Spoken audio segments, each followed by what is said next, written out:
Right. Or you can sit here and talk like a man. You got the police in here. How is it a police? That ain't gonna move me. It's cool. I just don't know why you're so convinced that this is a good place for you to talk like you're tough. Right. I'm not talking I'm not a boxer. I've made that extremely clear. Stop talking. I'm a podcaster. Why the f would I stop talking? Stop talking. That's your problem. Why would I stop talking when I'm a podcaster? Most you gonna do is hit the table. Come on, man. You would hit the table. But all you're doing is sitting here yapping. Hey, so look, we talked it out. We said that everything was cool. Yeah. Hey, why you coming on this type of energy? Yeah, you try to do the old switcheroo. Who want to act tough as soon as I get on the podcast? Oh, I can handle my own business as well. Don't worry. Come on. Yeah. I don't handle it by doing boxing matches with cavemen who want to act tough instead of doing a podcast. Now you racist. I'm not a boxer. Now it's racistness coming out. And now you're going to play the race card. I'm talking about cavemen. You racist, man. I'm describing your brain. You weird. Not your race. You weird. I'm going to ask you to leave. That's cool. I'll leave. But I'm telling you, you a bitch. I don't care. And your ass a handsome guy. You handsome guy. Nigga. Come on. Sure. I'm gonna get up out of here. Don't touch me though. But listen, you're gonna have to go. Handsome guy. You're gonna have to go. I bet you y'all he delete this out. I bet you he delete this out the interview. You're gonna have to go. Be handsome guy. Capable of acting like a handsome guy. Glass up. You can't act like handsome guy. Behave like a grown up. Handsome shit. Behave like a grown up, Rooga. Come on. Get the f out. Touch you? Get out of here. You scared? You're fired. Who's a handsome guy? Handsome guy. Come on, dog. Handsome guy. There you go. Get the You got a soft ass security. on my son. That's crazy. Come He's soft as hell. Get out of here. We can run the fade. We can run the fade. Don't do that. Hey, look, come on, y'all. No. Everybody chill out. Put your gun down. We can run the fade. Come on, my son. Put the gun down. We can run the fade. Come on. Oh, damn.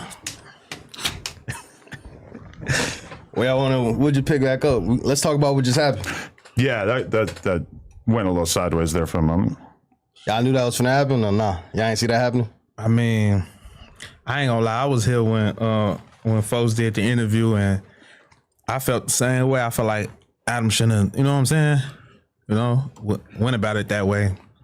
Honestly, I agree with that, and that's like part of the conversation I have with Wooski is that I wish that I hadn't played around with like sending them Vaughn lyrics or whatever. Like, I can argue with people and beef with people without having to throw gang shit or personal disses, etc. Like that. My personal like code for how I handle shit online is like, I don't diss anybody's girls unless the girl gets in it. I don't diss anybody's dead homies. I don't throw anybody's neighborhood in it. So that right there, for sure, that was like an error on my part. However, a lot of times when people talk about this, they try to act like Wooski's this saint. Like he didn't show up in my DMs acting crazy in the first place. So I just don't appreciate when people act like I'm not allowed to defend myself when somebody starts trashing me. What made Wooski like say something to you? Okay, so when I did the interview with No Limit Cairo, we were talking about you mentioned them. Yeah, because Sean Cotton had been talking about Cairo, and he said, "Well, he don't give me Wooski vibes or nothing." Basically saying he don't seem like a killer. And I just said, realistically, you probably don't want to have Wooski vibes. Which I felt like I was just making a joke about the fact that Wooski does have a very dispassionate demeanor. You know, he's a hardcore dude. Yeah, but I can honestly say he ain't a motherfucker to play with. Like for sure. Like I get it though. He definitely got that vibe that he don't f around. No, he don't, and that's why it hit like that because it's like he not the Wooski was never the person to play with, and then that shit happened, and then it was like.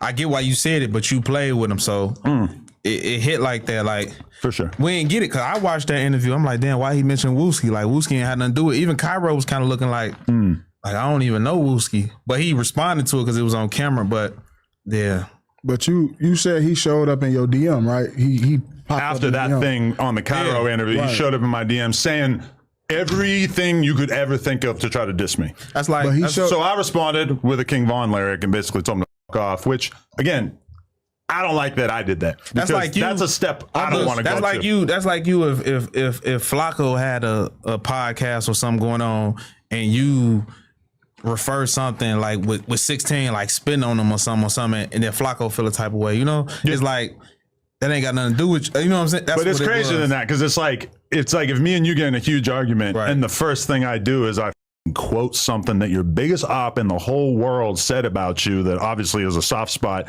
I mean, I do think that's fair if you want to do that. I just personally don't normally do that But sometimes these Rackians get me real fired up. I mean, Butter got me so heated one time that I said some shit I really regretted to him too. I just feel like if y'all had the words in the DM, y'all should have just left that shit in the DM, man. Y'all should, you know what I'm saying, leave that shit, bring that shit to the internet, man. It's just bringing the next down, man. Y'all should just left that shit. And I know because I was at folks' funeral, like I was at Dusky funeral. You know what I'm saying? I was a part of I knew what was going on. So when I seen it, I felt some type of way, you know, but everybody respond differently, but I ain't like it, you know, but you know.